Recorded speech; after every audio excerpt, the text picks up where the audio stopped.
The production of this video was made possible by donors to the Orchestration Online Patreon initiative. Please consider adding your support to the creation of free educational internet resources by visiting our Patreon page linked below.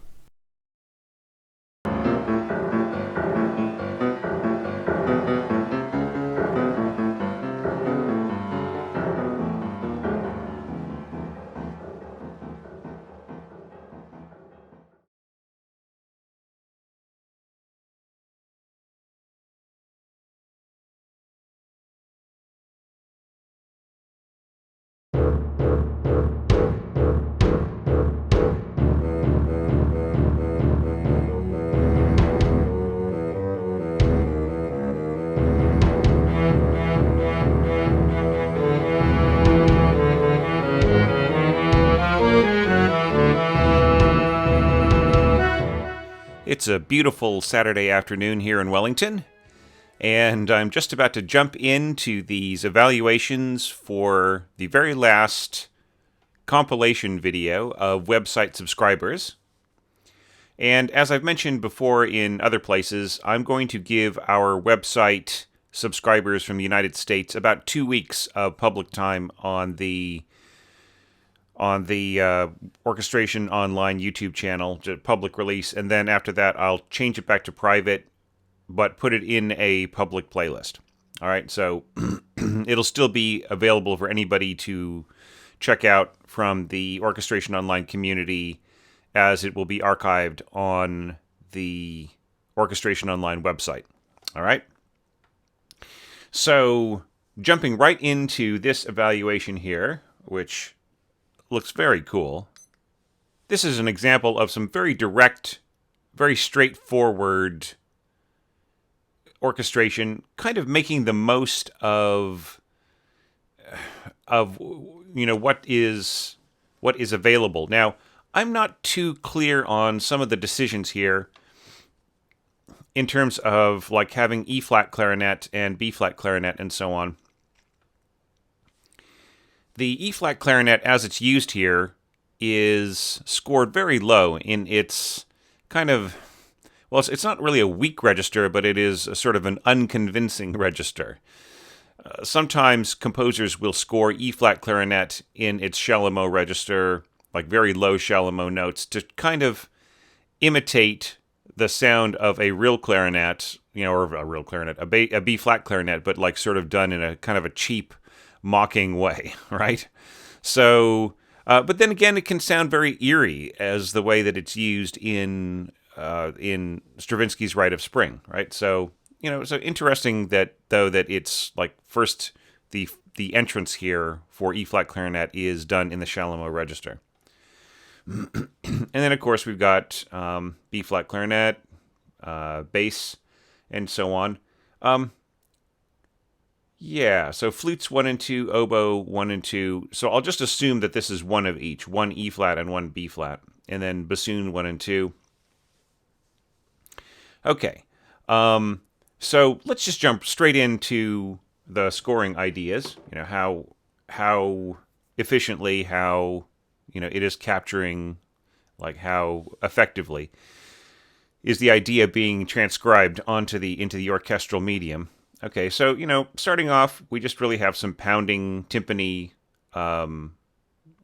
This could be, as I've said before in other evaluations, this could be non-divisi if we're working with 5-string double basses. So with the finger D on the C string and then the open E string above it. So, this could easily be non-divisi, and then of course, like we've got the bassoons an octave above that, timpani pounding away on a D. Now I'm noticing a lot of people have chosen to use D as the low note rather than E, right? But when you have seconds like this, it is like an inverted seventh, right? So what is the tonic there is really the E, not the D.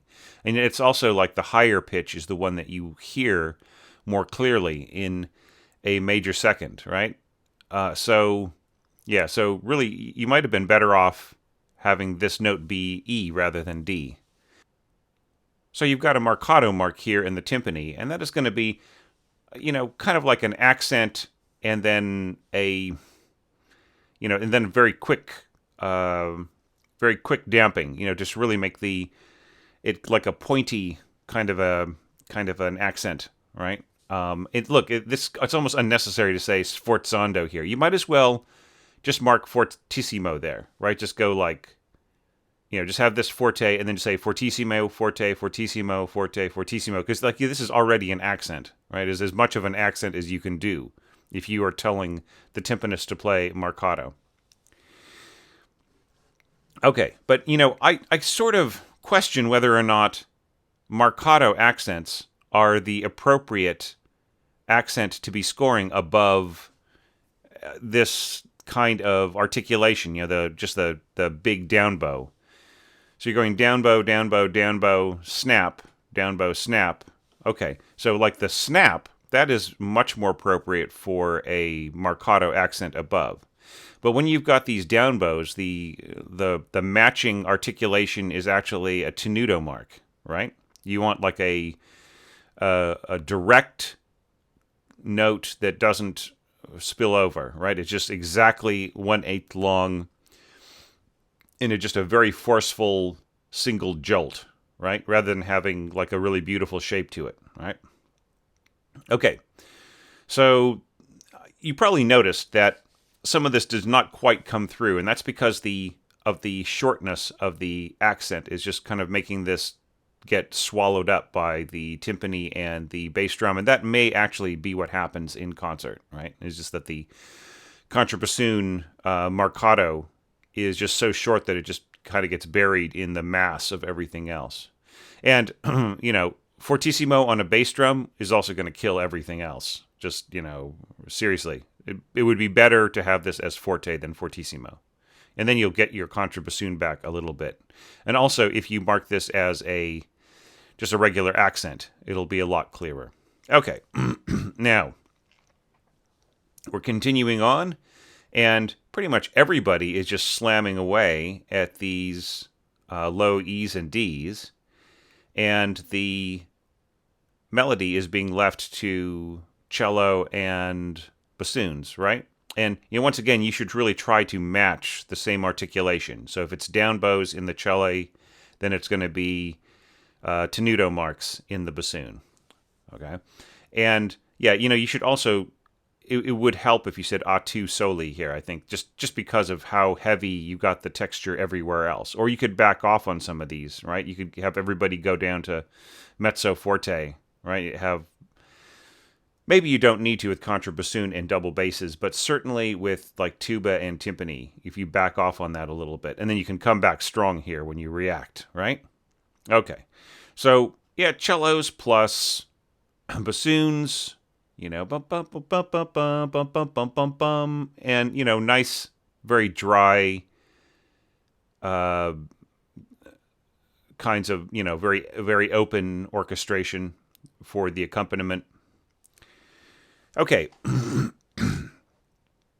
the melody becomes the pedal tone or the pedal note in both cello and bassoon. If you have been watching my other articulations, then you might know by now that I sort of recommend that this note drop down in volume very quickly, like forte piano. So it's sort of an accent that goes ba and then continues on softly so that it doesn't overwhelm everything else that's going on, right?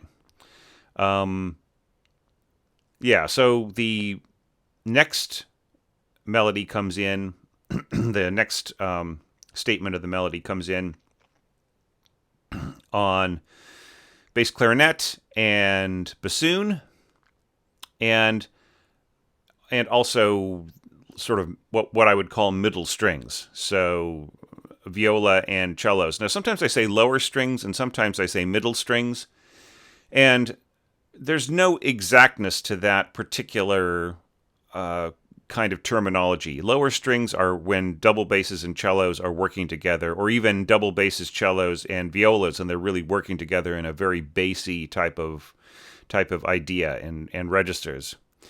Now, when I say middle strings, I really mean kind of like the cellos being played a little bit higher or working in tandem with the violas and possibly even the second violins, right? And then when I say higher strings, I could still even include viola in that, just so long as the function is clearly, a higher statement that is somewhat unified amongst the three different groups or two different groups, right? So that's what I mean by high strings, low strings, middle strings. It has to do with function and register more than it has to do with the exact definition of the instruments. And I think I'll probably expand on this in the MOOC term 2, excuse me, which I hope to launch early next year. Okay, so moving on, we've got just kind of the same accompaniment, really. Tuba and timpani kind of blasting away, and double basses, contrabassoon. And I kind of wonder whether or not you might have mixed things up a little bit and kind of gone to other instruments. There are other lower instruments available. You don't have to continue to use the same exact accompaniment strategy to start off with, right? Or to continue with, really. There's a lot of the same stuff going on till you get to here. With these challenges, if you're limited to just 22 bars or 21 bars, then you kind of want to explore as many different options as possible. And that way, you give me more to work with as somebody who's evaluating your score, right? Okay, so bass clarinet and bassoon teaming up with the divisi upper cellos and violas. It's all on the same exact pitch, so it's a very, very penetrating note. And then things sort of come together here a little bit, adding chalumeau clarinet on the same pitches where possible. And then you've even got a little bit of chalumeau E-flat clarinet. Bum, bum, bum, bum, bum, bum, bum. Yeah, so I think that this is okay, but this is really more of an English horn part, to be perfectly frank. Okay, I feel that this would really work better on English horn, and then also, as a bridge between these lower winds and middle strings and the flutes, right, and piccolo. It's very high piccolo. I mean, it's just sort of, I feel like it is not really building to this high point. It's just like the higher notes are coming in one after the other, right, rather than connecting. But that's okay. I mean, that's sort of more shock value, right? So yeah, so this time we've got some nice ties over the reactions in the lower instruments, and kind of wondering why we couldn't just continue on this E tie here. I mean, why couldn't we tie an E in the second violins? I mean, there's, and the same thing is true like for this note here, which is also a concert E. Whether you use E-flat clarinet or you were to follow my suggestion of having an English horn there, it would be nice to have it filled in a little bit more, right? As opposed to just having kind of an empty space in the middle, right? Because that's like, you need more.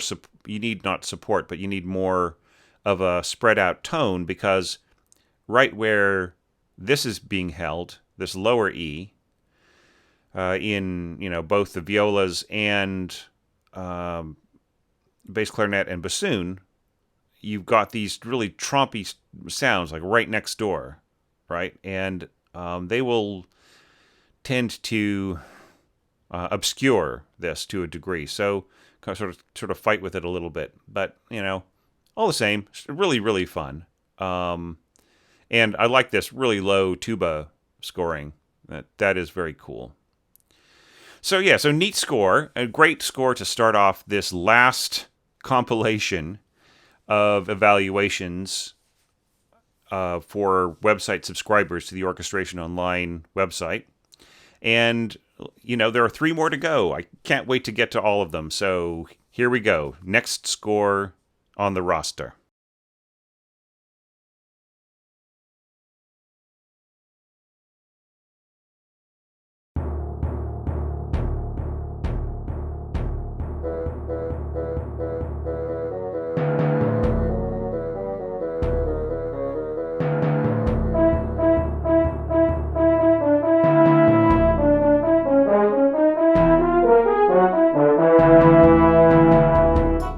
So next we have Miriam's contribution, and now this is really stripped down orchestration. It really is almost chamber orchestration.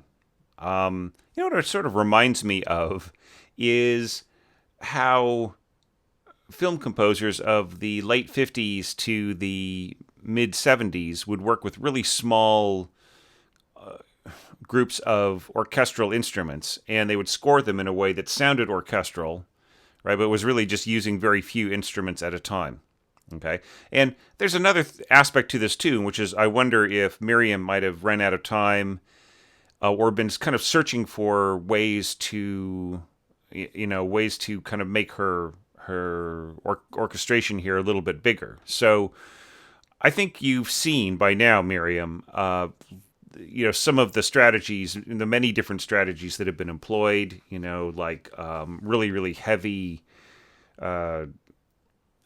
accents on like low D's and E's, or timpani in like an E minor seventh, or, just lots of different winds and low brass and lower strings, just really kind of thumping out these kind of rhythmic approaches, or these rhythmic lines here.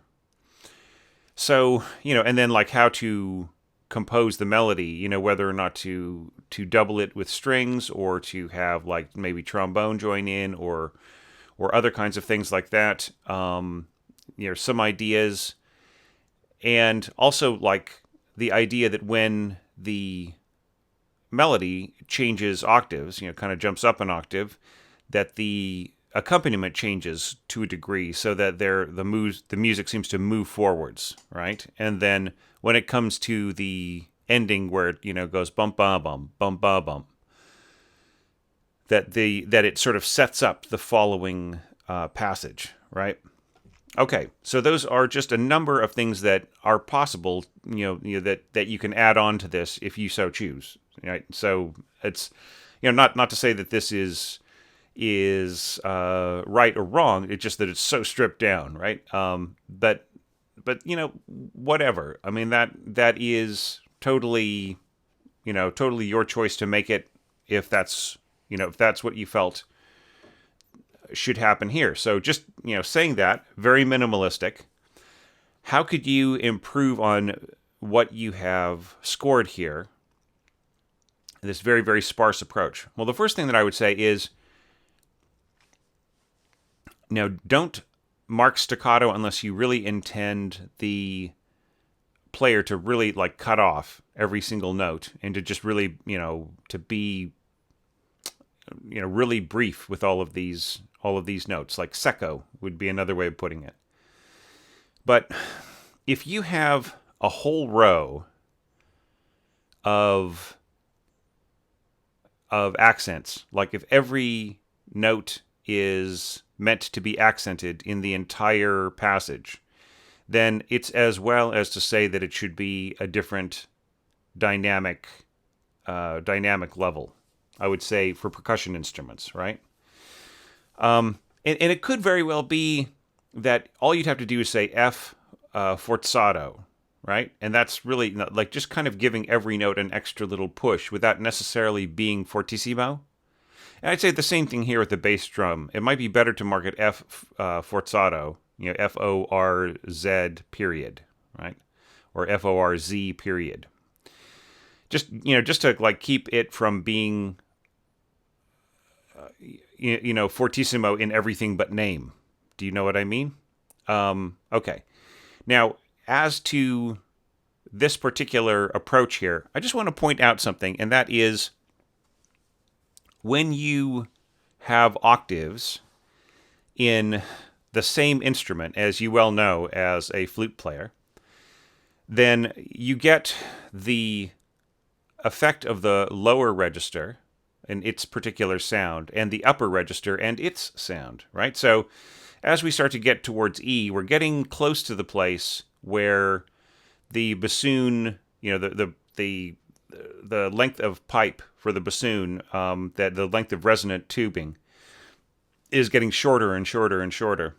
as if you were to be playing, say, like A's, B's, and so on, C's in the middle of the treble staff on your flute, right? So like the tone quality becomes a little bit more intense, it becomes a little bit more generous expressively, and so on.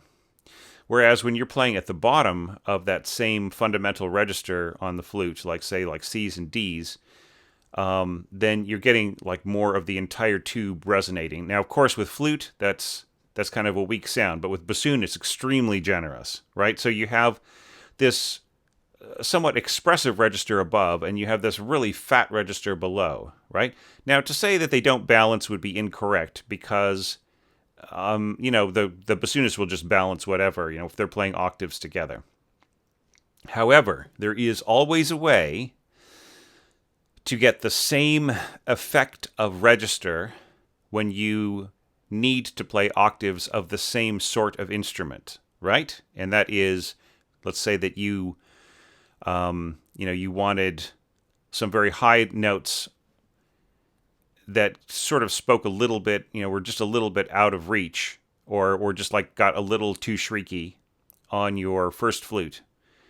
And then kind of the same thing an octave lower where the flute is more in control. Well, then you just give that upper octave to the piccolo, and both instruments are playing in the same exact register and have the same kind of issues of control and expression and everything else. In the case of this line as scored, the bottom note, the bottom line of notes could be very well played by contrabassoon, so it would match up, I think, like in a way that's just makes a little bit more sense. Now, a lot of people just don't like contrabassoons and feel that they're a little creaky, and often the instrument can be a little out of shape, and that gives it a bit of a reputation and everything else. But there's no reason why this wouldn't work really nicely as octaves between bassoon and contrabassoon. And you could even throw in like a A2 bassoons above and contra below, and that is also a really, really great sound.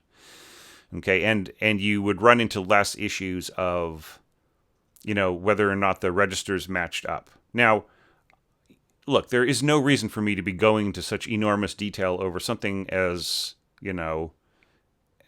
as piddly in the grand scheme of things as like whether or not playing octaves on a bassoon is precisely cool or kosher or whatever. Well, it is. It's fine. There's like nothing wrong with it. But, I've got to, this is such a minimalistic interpretation that I've got to say something, right?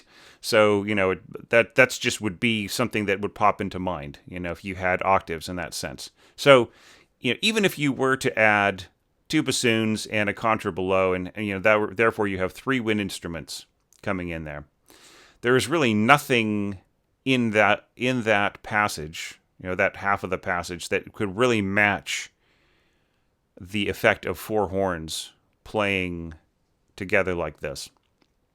It just is really a huge, beefy sound after this kind of more rustic, lusty sound. It's kind of like, when I think of bassoons playing like this, I think of sort of like jolly pirates. It has that kind of folk heroic kind of approach, where this is more like noble heroic, like hunting horns or that kind of thing. And so F marcato plus A2, I just think that is a lot of force. It might be better to score it like this, like to have the entire thing played by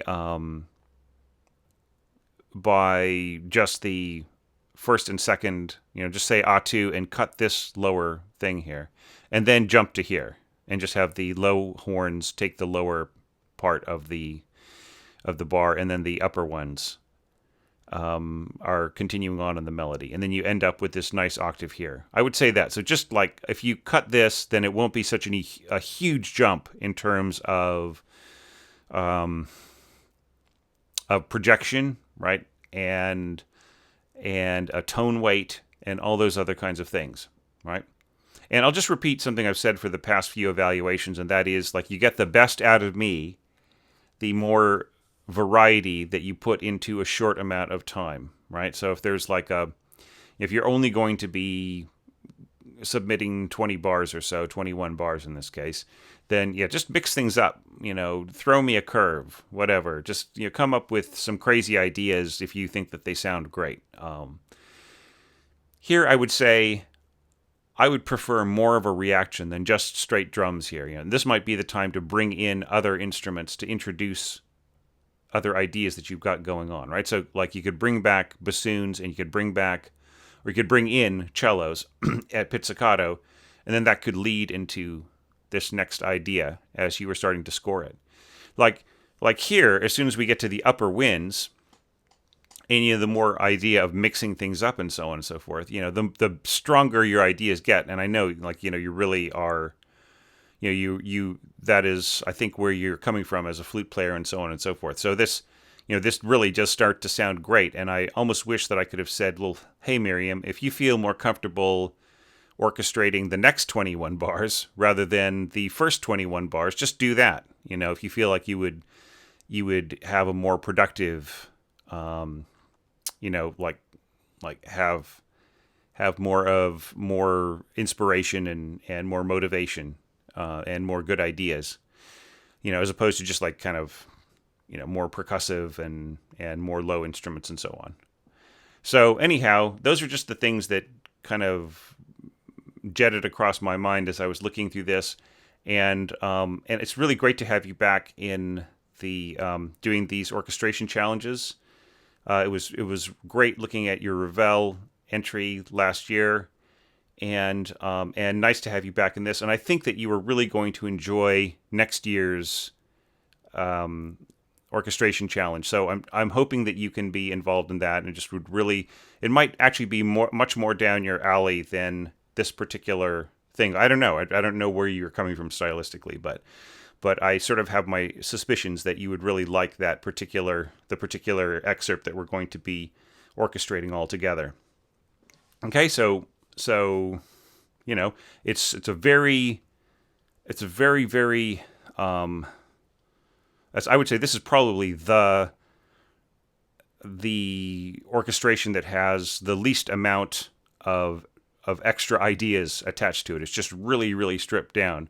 But all the same, who's to say that wouldn't be effective and that wouldn't lead to, ever greater and more complex textures that would call back to this, right? So thanks so much. And now on to the next evaluation.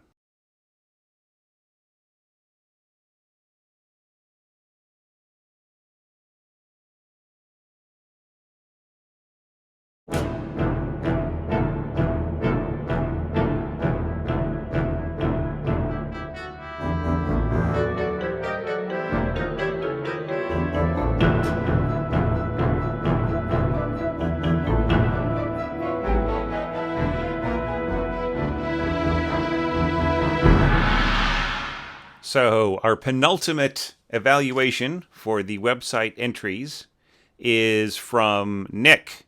And good to see you back, Nick. Now, there's this kind of cool thing down here. If C extension is used, then you want the player to go alternate back and forth between D and E rather than just E. So yeah, and which is the reverse of the cellos, right? So I don't think it's enough just to say Bartok, snap, pizzicato.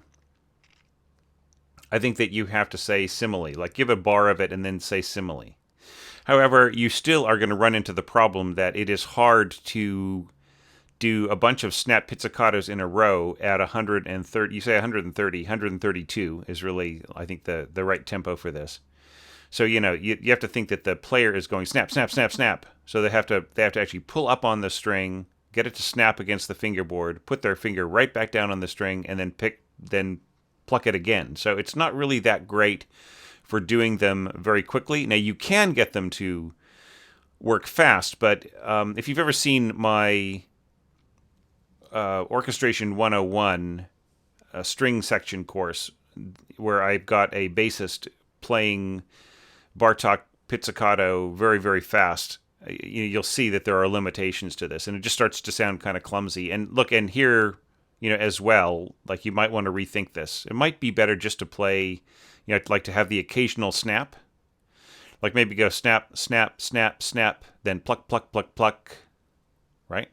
So that might work out a little bit better there. Because just imagine if everybody was able to snap all the way through this. It might just get very, very hard on the ear. And then when you jump to Arco here, it will kind of appear to like just be like such a sudden contrast that it just might be a little dubious there. Okay. So you've got percussion 1, percussion 2. I would say the way to deal with this is the top line, which you don't really say what is what, right? I mean, is this, so break drum, snare, bass drum. So then you say 2 bass drum, and here's the bass drum. You have to tell us what this is, right? Is this, I'm assuming that means that the top one is snare and the bottom one is bass drum, right? Is break drum. So you've got to tell us, right? You can't just say, well, hey, these 3 instruments are involved. Hey, here's a couple of notes. You got to really tell us. And even here, even though it's the most obvious thing in the world that this would be a marimba part rather than a tam-tam part, it doesn't matter. You have to tell us at the beginning, and it just makes it really easy on the eye. Okay. Now the other thing too is that I was allowing you 3 percussionists, right? So I would say have one percussionist play snare, and another percussionist alternate between break drum and bass drum. And you can actually have the snare player double on tam-tam. And that way the marimba player can just stay safely behind their mallets, right? Their mallet instrument. So I just think that works out a whole lot better in terms of assigning different duties to 3 percussionists rather than 2. Okay, and then, we've got all of the other elements. So let's kind of look at the way that you've scored everything. We've got kind of the alternating between ninths and sevenths, going back and forth. We can see a better picture of that. Rather than scoring seconds purely, it's each instrument is going to alternate between 2 different pitches, and that kind of keeps it fresh. That's pretty cool. Keep in mind that like way down here, the horn gets very grunty. Okay, so it behooves you to like really, I would say double the bottom line here of this horn, right? And then you could like maybe back off of it to a degree, kind of rejig things a little bit. Maybe some of these pitches, like this is a B flat. Who else is playing B flat? Well, the trombone is playing B flat, so you don't even need this F here in the second horn. So I would say just give these 2, just have this played by the 2 low horns, and just give them some more security, right? And if you want to, you can do this as like a 1-3-2-4 thing, and just have this. This would be a case where I'd say you would have to kind of score it that way. So just like take up this B flat A kind of alternating thing as second voice here, and call this 1 and 3, and then just have this as an A2 for 2 and 4. And I think you get the best result from right there. Okay, and then this is just kind of going back and forth, and the dynamics are all over the place, man. Like fortissimo, contrabassoon, and bass trombone. Like you won't be able to hear anything else. That's it. That and this just big smack here on the break drums and the break drum and snare, and this snap pizzicato. It's just just mark everything forte. That's what I would say. Bass trombone has the least reason of all to be louder than anybody else, right? Because that is such a massive instrument. So maybe you just cut this down, and while you've got this insanely loud, couple of very low instruments, the oboes come in and play the melody at mezzo forte, right? Nobody can hear them, like they're invisible. So I would say balance the heck out of this. I'd say cut everybody down to forte. And then this can come in at fortissimo, right? And that's the only way that this is going to balance. Or you could, you could just really back some things off. You could have like you could have some of the louder brass at mezzo forte and the other instruments at forte, certainly low strings and low winds, maybe horns. And then this could also be forte, but really just it's way out of balance as scored right here. Okay. Going on, and then nice little reactions here, which probably, it's like you're kind of writing all these accents here. Like this is what really needs the accents, right? Like I was just saying to Miriam before, like if you have a whole passage where everything is forte accent, it's better just to say fortissimo, right? Although in this case that sort of throws off the dynamics. But yeah, I mean, it's easy to get carried away with the accents. I think it's better just to mark what the dynamic is, and if that is the standard way of playing, then don't mark an accent, but save the accent where you really want to emphasize something. I would say like here, this is perfect, right? Because it's reacting to the held note.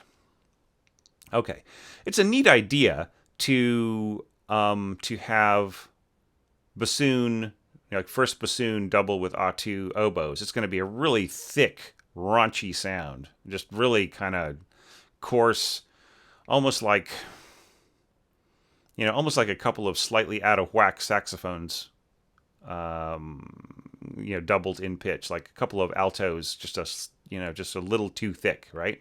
But that doesn't mean it's not effective. It just needs to be brought up. I mean, if you really wanted to make sure this wouldn't disappear, you might want to add like muted trumpet, and then that would underline the very nasal quality right there and give it some support without outdoing it, right? So if these were all marked forte or fortissimo, and then you had like mezzo forte first trumpet coming in there muted, then you would get the right kind of mixture here. And that would keep it from getting swamped by this enormous, I mean, you just have so much accompaniment here and so little melody in terms of weight, right? You have to watch out for that. Okay, going on.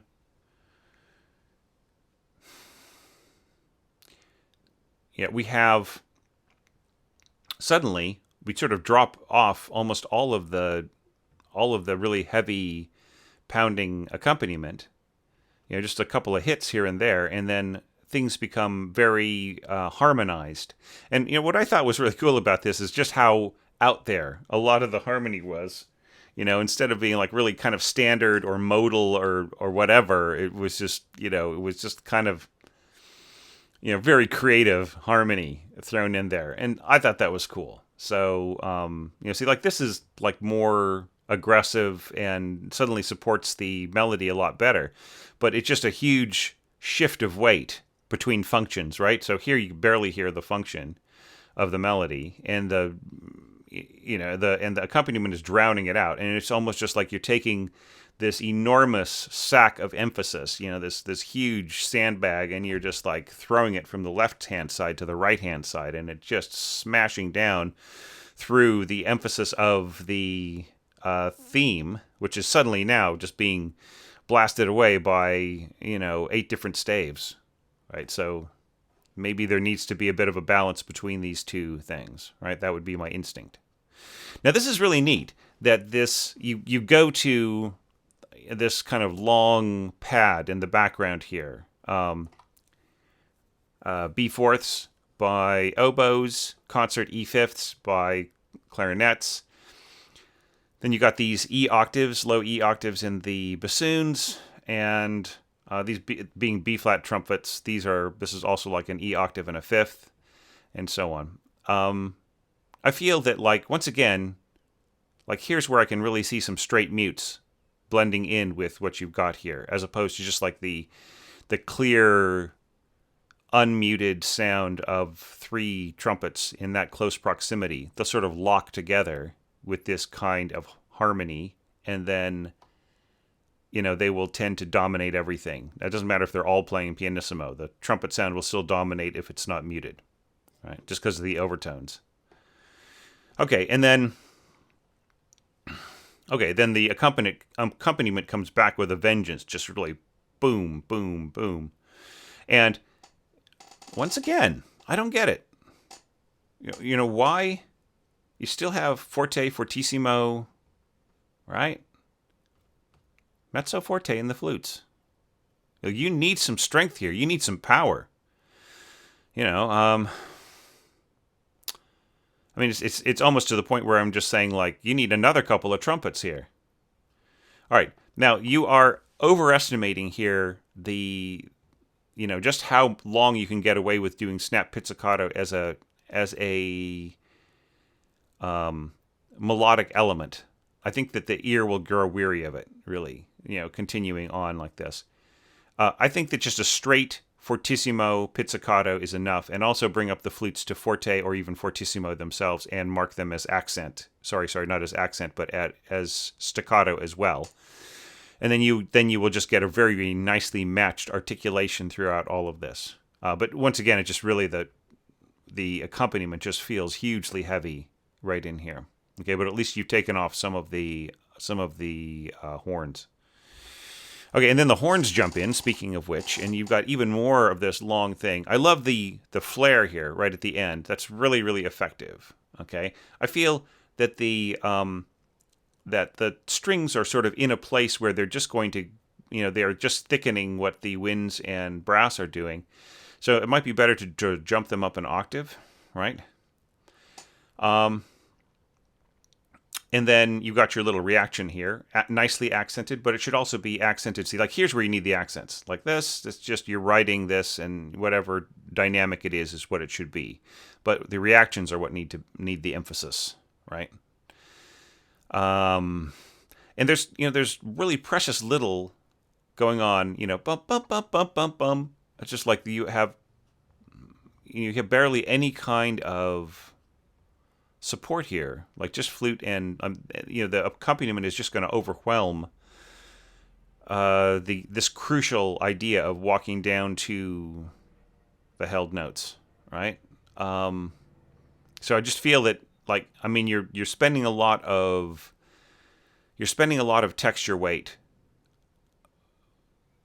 on having this pad in the background, and very little on the melody, and also tying up a lot of instruments in the accompaniment, the more rhythmic accompaniment and the bass line and so on. Okay, so those are the things that I would say, you need to tinker with this a little bit more, Nick, and see what you can come up with. But still, look, just like a lot of really cool ideas, like, just making them work is the whole question, right? And it wouldn't be hard, just like making some adjustments of dynamics, maybe rethinking the way some of the accompaniment is heading and so on, and reshuffle the players, adding a percussionist, and just make the scoring a lot more simple and the changing of roles a lot more simple for everyone, and then you've got it. And look, it's better just to have a separate line for each player, right? Just have a separate line for the break drum, separate line for the snare, separate line for the bass drum, separate line for the tam-tam, and the players will know what to shift in between, right? You don't have to make the decision, right? They'll decide who goes where. But look, if you free this up and your second percussionist takes the bass drum, or first percussionist takes the bass drum, second takes the tam-tam, you leave the third guy on marimba for the whole concert, then all of a sudden you've got the marimba that you can use to double this melody with, right? So anyway, so think about it. That's all I got to say about this. That's great. So now let's check out the very last score of this compilation and the last score of the website entries for the 2018 Orchestration Challenge.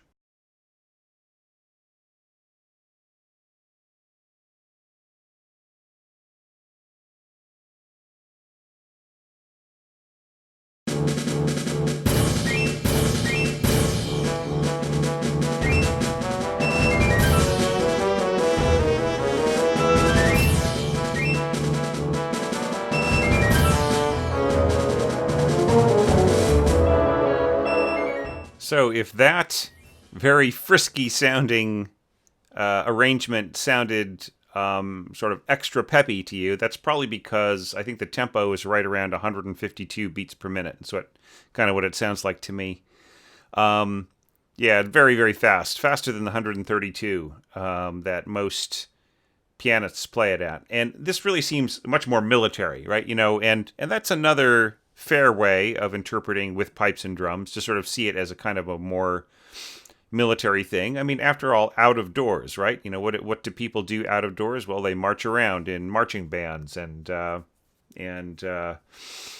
military drills and so on. So yeah, so interesting field drum part. Especially like if you are outdoors, you'll be using a field drum rather than just a plain old snare, right? Just something with a slightly longer, kind of longer shell, and maybe just a tad bit. It could have a slightly wider as well, kind of wider shell, and the snare on it could be, things could just feel a little deeper, and you can sling it around your waist that way, right? As opposed to just it being a really, really shallow drum. Anyhow, but yeah, cool. It just kind of very fun way of interpreting this. So, like, what works and what doesn't? Well, yeah, I would say, okay, so you want to use a spoon on a harp. You got to talk that over with the harpist, right? But in this case, I think it's immaterial because nobody's going to hear the harpist. Not with a snare drum and timpani and, heavy brass, cymbal, and so on. This is just wasted. So I would just say leave it out. I mean, unless you have some higher filigree with everybody playing softly, then in this kind of case, the harp is just really not going to be audible. All right. So kind of neat, the A and B flat on the timpani, and, leaving the pacing not to the timpani but to the field drum. I think that's kind of cool. And then throwing in the bass drum as well, along with the timpani, tuba, and bass trombone for those, for just like those upbeat emphases. One thing that I would say, people tend to find filigree by the piccolo kind of irritating in sort of march type interpretations or march type music, and I did find myself getting a little, kind of reaching my limit after listening to this a couple of times. I felt like, I mean, I understand what you were going for, and it was sort of all within the sort of the modes of the piece and everything else. But yeah, I think a little goes a long way, right? And it's the kind of little the little riff that goes along more with, a big tutti kind of riding the top of it. And there's not really a big enough tutti, I feel, to quite justify such an exposed part in that type of idiom, right? So just maybe, just think about that if you're going to pursue this a little bit further. You went ahead and arranged pretty much most or all of the movement, and I think that's very, very cool. I'm really only able to evaluate the first 22 bars, as I said in the evaluation. In the events information for this evaluation, this orchestration challenge. So, what's kind of cool is just like throwing in the harmony there of a minor third. That's really kind of fun. Into the trombones. And, having these other instruments kind of come in and sort of echo. Now, of course, the trombones and bass trombone do not need any help. But we do need to know how many of each you're using. I'm assuming since you're going to, you're going bump, bump, bump, and then thirds, then that this is probably meant to be A2. So, A2, and then you've got an interval, and then back to A2 again. Okay, if that is the case, and, we got these B-flat trumpets here, actually sounding F sharp, an octave higher than the trombones, and then, of course, you got second horn here. You're doing your 2 and 4 thing over here on the horns. Got second horn here playing, right along with the trombone. Trombone 1 and 2, or is it one trombone? I don't know. And then you got the bass trombone sitting on the same pitch instead of being down an octave. So you have a massive amount of weight just sitting right on sitting right on that F sharp in the bass staff, and the same thing right here. The top line of the bassoon is writing that too. But then there's almost nothing doubling the lower octave of the bassoon. Couldn't the bass trombone kind of help out the bassoon there? All right, and then what about this little? You're given the third trumpet, this little line above, and that is kind of going to be swallowed by, as bright as a trumpet can be, still, with a hoarse enough and thick enough layer an octave below it, it can get swamped just the same way that flute an octave higher than a string melody can also get swamped, just from the overtones, right? So I want you to, you should rethink this, commit. If you're going to do it, commit to it. If not, don't just add little filigree that is going to get buried, right? Okay, and kind of cool to see these massive low notes there, these low E's. That's also really awesome. And just little stuff coming in. Now, remember, last evaluation, I was talking about not using too many accents because they start to lose meaning. Here's where you could use some accents, just to really underline these reactions, right? I think that would work really, really well. Moving on to the next page, we continue to have the piccolo up there. Maybe think about that a little bit. This is kind of cool. See, this is the moment to bring in the piccolo, maybe more than it's doing here, and save some of this up. Might be a good way to go about it. This, the whole scoring of this intro idea is really kind of sparse. There are a lot of instruments that could be doing more and don't really get engaged, right? We don't really hear the upper strings until we get to here, right? Pizzicato. And then here's where mezzo forte, though. Mezzo forte.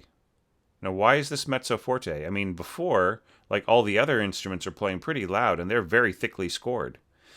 Shouldn't they be forte or accents, all the way through this, especially if they're going to be playing pizzicato along with these other instruments, which are also marked mezzo forte, kind of perplexingly. This is the reaction. The instruments, dun dun dun dun dun dun dun, is what everybody is saying here, and the the winds and strings here are saying, "Oh yeah, really? Is that so?" Right? They're not saying, "Oh right, okay." Now they're reacting. They're saying, "Oh, that's right, that's right." They're kind of underlining it. So mezzo forte seems to me to be just way too little. Now this is strange. 4, but these are seconds, right? So you're sort of saying 1, and then we don't need to know that, right? You already told us right here that, so you don't need to say 4 there. You might need to say 4 here if you just wanted a single note. And you have to sort of tell us, you could just leave these seconds alone, say 2 here, then leave these seconds alone. We know that it's 2 and 4. And then right here, say A2. A2. Right? And then that takes care of it. You don't need this at all right here. Okay. And, we're kind of continuing on with the same strategy of trombones. I feel like this strategy of kind of having, you're going, bum, bum, bum, bum, bum, bum, bum, dun, dun, dun, dun, bum, and I really miss dun, dun, dun, right? Because we don't have anything in this pitch like this. There's nothing carrying the line up into the higher register. What if you had your first and second trumpet continue on with the line, and then dun dun dun dun dun dun dun. It just would make a whole lot more sense right there. Okay. So look, it's cool. It needs a little bit more work here and there. This is the kind of score that I would almost rather do an orchestration lesson with, with somebody who was a student and was preparing it. Just because there's so many things in it, there's so much to unpack. I'm afraid to go a little too far into it for fear of just turning this into like an extra half an hour at the end of this video. But I think I've covered like the most important things for you to think about here. All right. So I really enjoyed looking at this. I think it's a really fun score, and I love the very brisk military approach that you are going for here. It's really fun. So thank you so much, Wesley, and thanks to all of our website subscribers, the people who have been with us for quite a while, and just got a notice from from the resumption of our newsletter, and those who joined it because they heard about this challenge and they wanted to be part of it, without having to go on Patreon, which is completely understandable. And so.